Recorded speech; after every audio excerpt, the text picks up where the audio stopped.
Welcome back, Quagram here, and welcome back to Tux Island. So, just to recap, the last episode about this island, I terraformed it.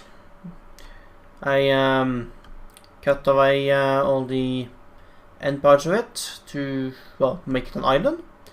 Moved the large hill that was starting from there and going all the way to the other side, placing it with just flat grass and a river.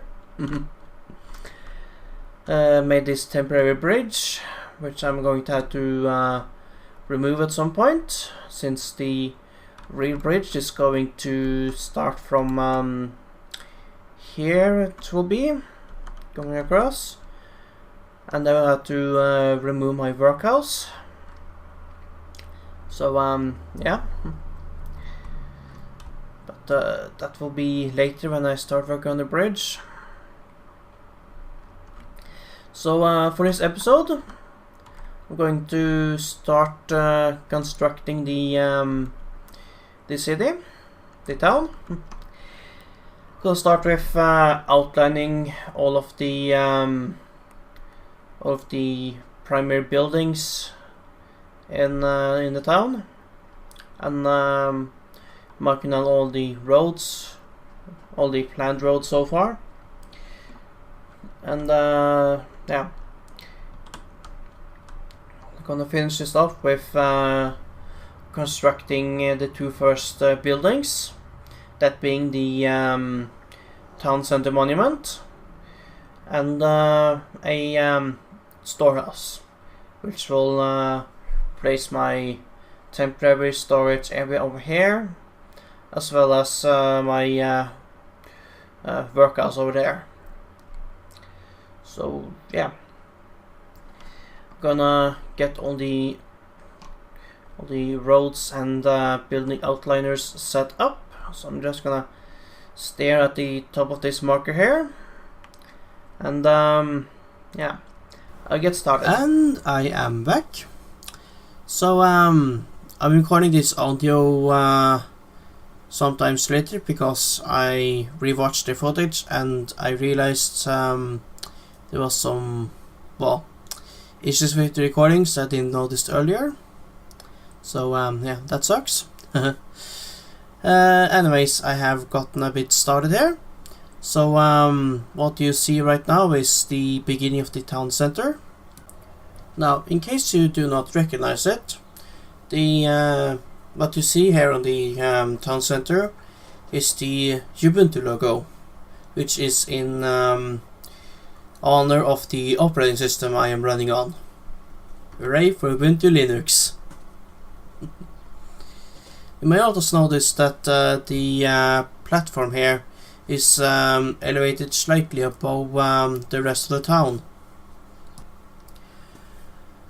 Now, the reason for why it is elevated up is that, as you can see from each of the three openings in this logo, I'm going to put some staircases that leads down to the rest of the road network that I have installed on this island. This gives the town center a bit of importance, which is important when I get started on the statue, which is going to be placed in the center of it all. Now, as you look out into the road network that I built here, you may notice that there are two kinds of roads. There are the main roads that connect to the town center, and there's the side roads that are slightly smaller, but yeah, still important. You may also notice that I have outlined several buildings in the city so far. So yeah, this is where I plan on building some of the more important buildings here. So yeah, I'm not going to go over each of them just yet. I'm going to introduce them when I start building them, so yeah, that's going to be what I do in the future episodes. Speaking of which, it's time I introduce you to the storehouse, which is going to be placed around here, as you may see with the outline.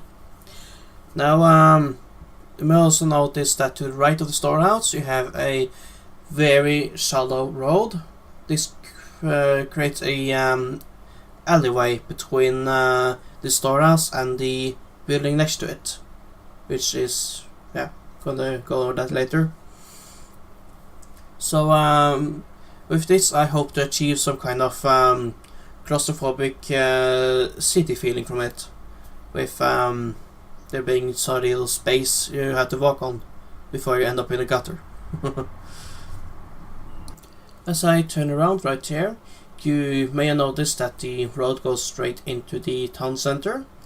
The idea with this place is that we're going to build a train network that's running under the town center. So that there is going to be one of the entrances to the train station. But it's time to end this clip here, so I'm just gonna go up to the top of that tower I made over there, and gonna give you a quick overview from there.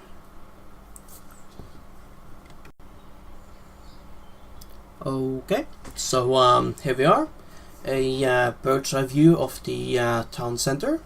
Enjoy. Now, I'm gonna switch over to a time lapse of the structure. So, guess some of you might already guess how the statue is going to be of, but well, if not, then well, enjoy the surprise and enjoy the time lapse.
of money. That is true, hackers, that is true. But they cannot help their neighbors. That's not good, hackers. That's not good.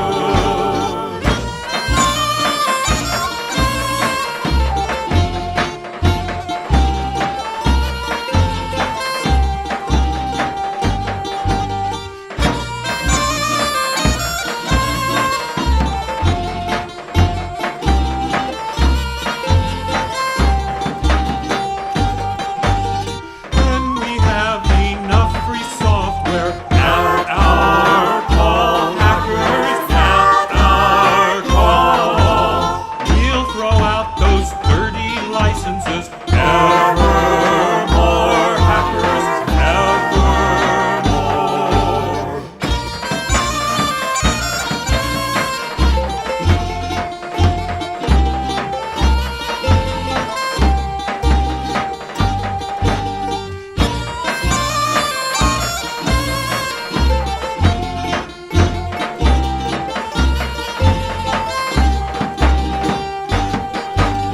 Join us now and share the software. You'll be free, hackers. You'll be free. Join us now and share the software. You'll be free, hackers. You'll be free.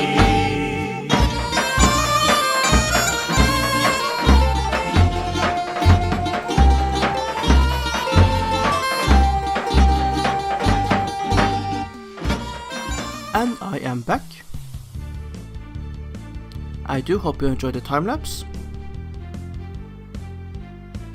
So I'm just gonna throw this ender pearl. And there we go. And here we have Tux the Penguin, the mascot of Linux. So if that wasn't obvious enough, this is why it's called Tux Island. So with this statue finished, there's just one more thing to do in this episode. Oh, and hello there zombies! Okay, a quick cut while I fight off these zombies here. Alright, so here it is. This is where I'm going to build my storehouse. This is going to take a little bit of time, so yeah, but I'll be back soon enough. Now for the transition effect. Let's see, I got no blocks on me, so I'm just gonna dig a hole here. Place that dirt block right there, and yeah, just gonna stare at that block. So yeah, in a little moment, the storehouse will be completed. Enjoy! And I am back, and it has actually been quite a while since the last clip.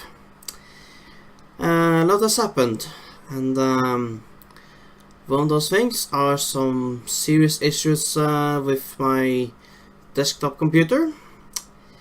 Not sure if it's age or if there's some sort of driver or software update, but for some reason recording with OBS is now completely fucked up.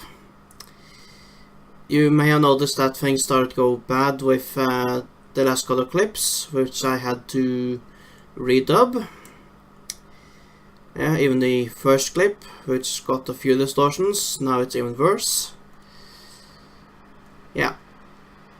So now I'm recording on a laptop, and I have started to save up for a new desktop computer.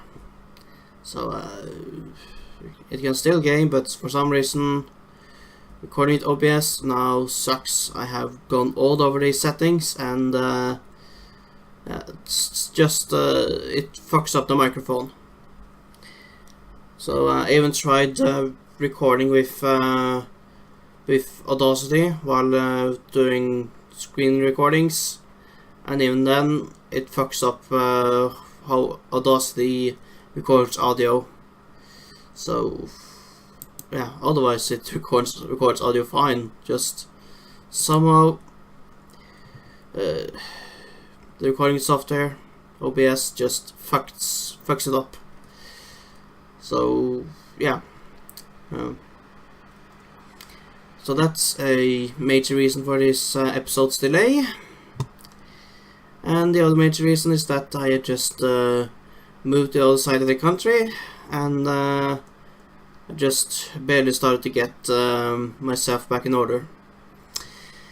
Anyways, it's time to explain a bit. So yeah, I have finished the storehouse, and this is the last clip of the episode, so yeah. And yeah, here's the storage half of the storehouse, since this storehouse ended up becoming some sort of workshop. So yeah, I got quite a few chests here. So I got some functional storage, and got a working workshop on this side, and the chest, anvils, furnaces, crafting benches, everything you might need. Up on the roof here, I have a transport system. Well, non-functional, it's just for aesthetic purposes. So imagine this system with the control systems up there, just moving chests on the rail here. In fact, I got a chest down there. That's part of what I'm going for here. So yeah, just imagine items being transported to where they need to go. It's an elegant system if it were actually working. So up here I got the machine room for this, with maintenance storage. Of course there's nothing here. So yeah, as the machinery I use droppers. So yeah, one at the top of the roof, one on the floor here, and some furnaces to just generate the fictional power. Yeah, so otherwise this maintenance room got really nice view with windows everywhere. Not quite sure why I did this, but I mean, why would a maintenance floor even need windows? Maybe it could be used as some sort of gathering area, or maybe the workers need lights. Nah, whatever. So now the main thing about this storehouse is the transport, the actual working transport system, I should say. So yeah, the way this works is that I have the center area here. So I just place a minecart chest here to send items. The items are getting sent over on this redstone. I mean, on this cart. Oof. I got a brain fart there.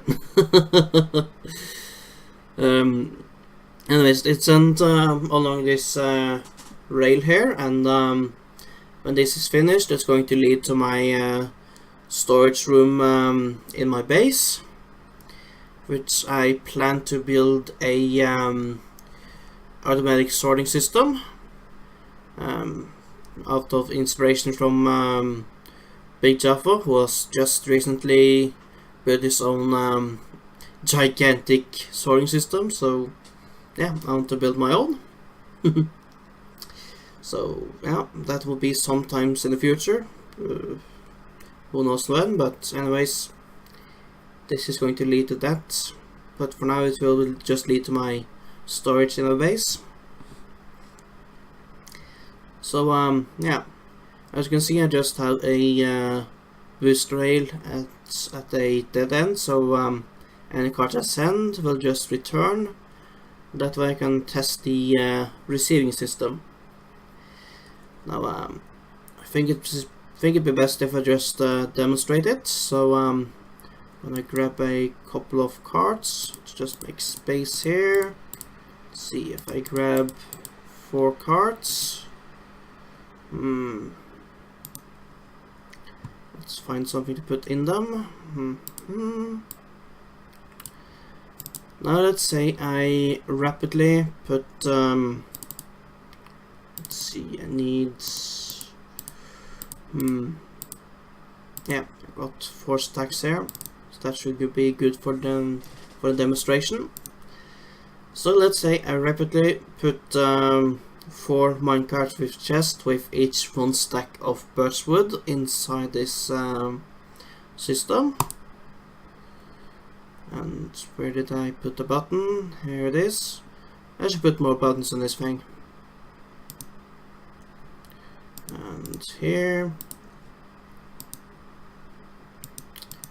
Now my system here can handle exactly 4 chests at a time, because at receiving I have just 2 double chests, but that should be enough. As you can see, this card is just emptying out while the other card is resting in the buffer zone. Now once that card is emptied out, the buffer, as you can just see, moves into empty out. So yeah, so I made sure that the cards are waiting until yeah, the previous card has been emptied out before they can move in. The way I accomplished this was a system of just putting a comparator out from this hopper here, which the card of course lands on, and that comparator connects to this block, which powers off this redstone torch, which then connects to this repeater, so it powers this booster here. So yeah, that's how it works. So the moment a block drops into this hopper here, it just turns off this booster rail, and with some redstone under these blocks, it will also turn off this buffer. So that's how I accomplish the buffer zone system. So unless the cards come in at the exact same time, yeah, I can have 1 card wait while the other empties out. Yeah, so that's how I do it on both sides of this yeah, both sides of the storehouse. And at the receiving chests here, I have a redstone lamp which indicates whether or not the chest is empty. As you can see, the lamp is off, which means the chest is not empty. This tells me that I need to empty the chest, so I can receive more items. There we go. And here's the other 2 stacks. And yeah, that's how it works. So yeah. Now as I start work, start my new job, and actually first job, which is a bit scary, next week my schedule is going to change a lot, so expect to be fewer episodes, but more regularly. So I should be able to maintain a weekly episode, but I don't know for sure. Let's see if I can get up on the shoulder of Tux here. Nope. Just want to get up on the shoulders. Just a nice place to end the episode. Whoop. Nope. I'm such a failure. Come on, I want this beautiful ending up on the shoulder of Tux. Ooh. Okay. There we are. So just gonna place myself up here, and yeah, hope you enjoyed this episode. Like and like and subscribe if you haven't, if you enjoyed this for some reason. Yeah, and I'll see you later somehow. If things gets better. I don't know what the future will hold. Yeah, anyways, see you.